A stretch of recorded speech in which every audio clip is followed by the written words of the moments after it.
so we struggled to get over the hump for a while, but this was the first year that we ended up even winning a playoff series, and we were able to go all the way over to the World Series and end up capturing our first title. So when you got knocked out of those division series, were those sweeps or 5 games? I mean, was there any kind of heartbreak in there? Any close calls? I don't remember it being too dramatic. I think for the most part we pretty much got whacked. Like a common theme was our offense really not showing up in the postseason. And we were playing in Colorado, we'd put up these gigantic like 900 run seasons, and then we'd play the Dodgers, and but when we went up against the Dodgers, they would always have Clayton Kershaw, and they added Masahiro Tanaka at one point. So I think we lost them at least 3 times in the division series, and it was often just because their pitching would shut us down. Right. And then, so how did you want to show the playoff screen? Show the kind of how you did in the playoffs? Well, I already advanced into the offseason. I'm not sure where I would find that playoff screen now. But is it gone now? Yeah, okay. It might be. But I can explain. So we ended up facing off against the. Okay, check the standings. Oh, actually, never mind. I found it. It's under the standings. So yeah, we ended up in the division series. We took on San Francisco, who, like I said, it was one of these examples where it was just the second best team in the NL West, and they won 100 games themselves, and they were a pretty tough opponent. They had one of the best pitching staffs in baseball. They only allowed 547 runs, but we didn't have too much trouble with them. We swept them. There were 3 close games, but that was a pretty, we had that series in hand pretty much from the get-go. And then the NLCS was pretty dramatic. We ended up taking on the Milwaukee Brewers. So this Brewers team has been in the playoffs for the last couple of years. I think they probably won at least one World Series in the last couple of years. So it's a team that kind of came into the series with some good pedigree, and it turned out to be a really tough one. That was a full 7-game series, and Game 7 was fairly anticlimactic. I think we had a big 5-run ending in like the 3rd or the 4th, and then we took control from there. But it was overall a really dramatic series. And then the World Series was not so dramatic. We ended up beating the Angels in 5 games, and I think we took the first 2. So yeah, we really had the series in hand from the get-go. Didn't have too much trouble with the Angels. Yeah, that's one of the things about a game like this. I mean, it's fun. I've had sims where I've kind of gone, had some dramatic playoff series, go 7 games, and pull it out, but that's also so nerve-wracking, and sometimes it's fun to just kind of see somebody or win in 5 games and just be like, okay, we got through that. From a game playing point of view, of course, it's always fun to have the drama, but then you run the risk you're gonna lose it. Yeah, no, I was getting pretty nervous because after we finally won a playoff series, I was like, maybe this is finally going to be our year. And then, we get to that NLCS, and I think we lost Game 6, so Milwaukee took Game 6 to force a Game 7, and at that point I was like, oh man, we come all this way, it's not really going to end like this. It got pretty nerve-wracking there at the end, but no, I certainly enjoyed sort of breezing through the NLDS for once. Right. So.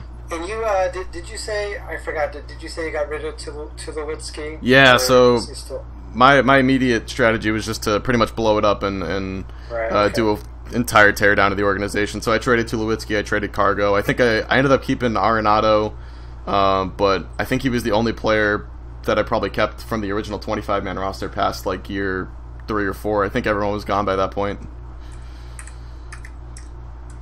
So it was just kind of getting prospects and building up that farm system. Yeah, I really focused on collecting as many assets as I could, and like I said, I mean, I pretty much just tried to get as many different kind of pitchers as I could and find some who would stick. And then I eventually ended up making a move to trade for Jose Fernandez.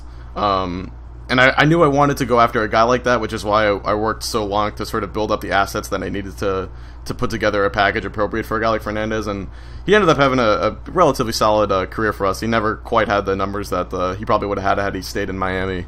But, so yeah, I mean, it was a big thing early on to just collect as many assets as I could, and then also try to get, as many different young pitchers, as many, high-end young pitchers with good potential, just to hope some of them would stick. And we eventually found guys who stuck and ended up putting together pretty good rotations by the end of it. So yeah, I see you've got Strasburg, huh? Yeah, so Strasburg we ended up signing pretty recently. I think he was after his age 32 season in Washington, and he was a free agent. I saw he was a free agent. I knew immediately I was going to go after him because I know from doing a number of OOTP saves that Strasburg often ends up pitching pretty well throughout his career. And then he was with us for 2 years, so we originally signed him to a 4-year contract, but it was only 2 years guaranteed with 2 team options. And after year 2, he ended up tearing. It was either his flexor tendon or his UCL or whatever, so he ended up missing the entire next season for Tommy John. But luckily, because of that, we got him back pretty cheap. And in his bounce back year, he was pretty much the ace of our staff that led us to the World Series. So he ended up having a pretty cool tenure while he was in Colorado. And now he's a free agent. I'm not sure if I'm going to re-sign him yet because he's 37 years old. So got to weigh the options. Yeah, that's interesting because he put up some. Looking at him, he put up some great numbers for you, obviously, in 2025. But he's 36 and. Boy, it seems like more so with pitchers and hitters, when they go off the table, they really just crash. Yeah. Especially when it's due to age. I mean, if you look at a guy in real life like Roy Halladay, I mean, once he was done, he was done. I mean, that was it. Yeah. And, you run the risk of that signing, and then, then you're stuck with him. So it'll be interesting to see what happens. I'm sure he'll obviously sign somewhere. Yeah, no, he'll definitely get a contract. Yeah. But, so what's your philosophy heading into the off season now? I mean, now you've finally made Rockies fans happy. You've won their first World Series in team history. Now what?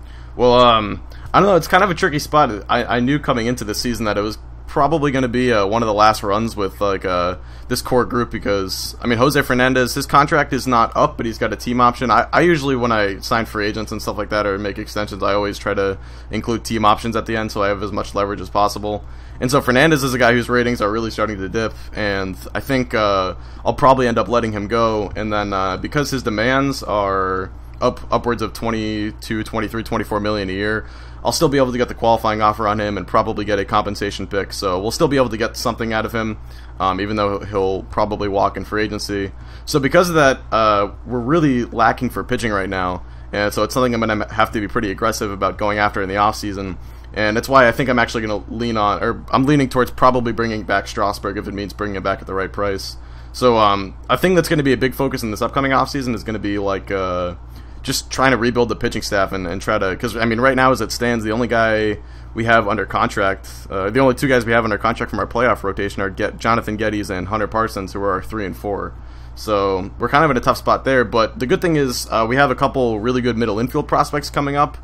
So we're gonna probably bring those guys in, put them in next year, and then we'll probably be able to trade our starting shortstop from this year's team, who is Ozzie Albies, who I believe is a real prospect for the Braves. And I ended up picking him up a couple years ago. He had a pretty solid couple of seasons for us, and he's on a really affordable contract, but it's the last year of his contract. And because we have these 2 middle infield prospects coming up, I'll probably end up moving Albies if I could get a good pitcher out of him. And I'll show off the 2 prospects here in just a sec if I can find the screen. We'll just go to our top prospects list. One of them is Esteban Ortiz. So he'll come in, he'll probably take over at shortstop next year. He was an international free agent signing. He's been the number 1 prospect for a couple years now, so he's a high pedigree guy.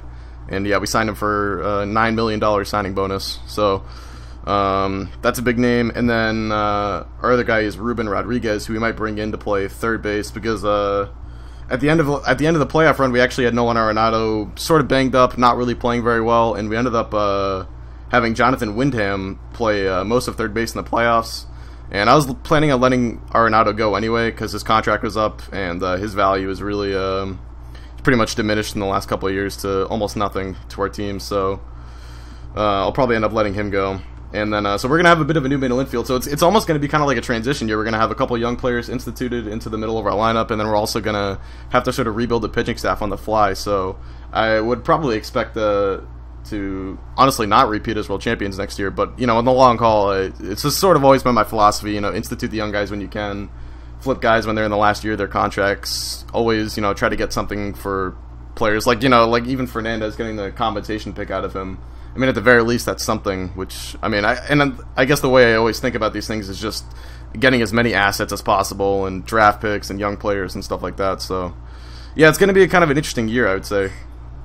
So it's a little like the Billy Bean philosophy. Yeah, a little bit. Just kind of. Definitely, I definitely say like that. That's like one guy who I would I don't know, take my philosophy after or whatever. I don't know what the appropriate wording would be, but yeah, here are Arenado's stats, he's really diminished, and he only hit 266 last year, 716 OPS, 2 wins above replacement. So probably be letting him go. Which he's the only guy left from the original team. So it'll be a little bit of a ceremonial goodbye, I guess. But so how do you feel about, playing in Coors Field? I mean, that's always the thing that people always talk about the Rockies. Like, can they really ever have long-term success playing in a stadium like that that's so hitter-friendly and so detrimental to pitchers' careers and their numbers? Yeah, it proved to be a pretty unique challenge. It wasn't really something I thought too much about, like when I decided to choose the Rockies for this new league. But it turned out to be a really unique challenge. I quickly realized that it was pretty common for hitters to have above-average seasons. I mean, it was clear that the game was taking after like the real-life effects that happened at Coors Field, and it was really hard for a while to build up a good pitching rotation. I mean, some of our guys from that original 2015 draft, like Brady Aiken and Hunter Parsons, who were two high-end pitching prospects that we got in that first draft, ended up sort of never really filling out. I feel like part of that was just because playing in Coors Field, it's so hard to come up as a young pitcher and perform immediately. It's really, and then I found, but by the time I started, winning, having 100-win seasons and getting into the playoffs, I found that it was really on the backs of going out and acquiring different guys, because it's so hard to develop young pitching. It's almost like you just got to get a guy who's good right away, and then, I don't know, again, I guess establish his comfort level from there instead of try to do it while he's still like a 2-star, 3-star player. So it proved to be really difficult, and I think that's probably part of the reason why it ended up taking 11 years to win a title with this league. Alright.